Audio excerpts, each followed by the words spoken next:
C'est un plaisir pour moi de vous présenter l'étude intitulée « Sur les sentiers oubliés, analyse comparative de 2 cartes routières françaises de la fin du XVIe siècle » et réalisée par Federico Pablo Martí et Jesús López Requena du groupe de recherche SCCS de l'Université de Alcalá.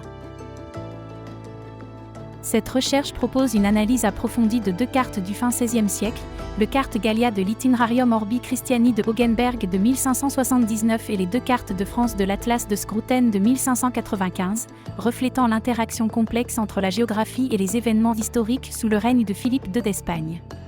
Cet article met en lumière ces trésors cartographiques souvent négligés en les confrontant à d'autres sources de l'époque, éclairant ainsi les dynamiques régionales de la France dans un contexte de changement politique et économique significatif. Les cartes étudiées offrent une perspective unique sur le réseau routier français de l'époque, apportant un éclairage novateur par rapport à la vision traditionnellement dominée par l'itinéraire d'Estienne de 1553 et devançant de près d'un demi-siècle la première carte des routes de France reconnue jusqu'alors, celle de Taverney-Samson de 1632.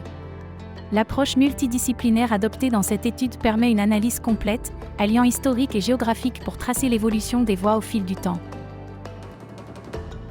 Nous pensons que « Sur les sentiers oubliés » intéressera tous ceux qui se passionnent pour les croisements entre géographie, histoire et cartographie. Je vous invite à plonger dans cette étude fascinante et à découvrir les voies qui ont façonné la France moderne.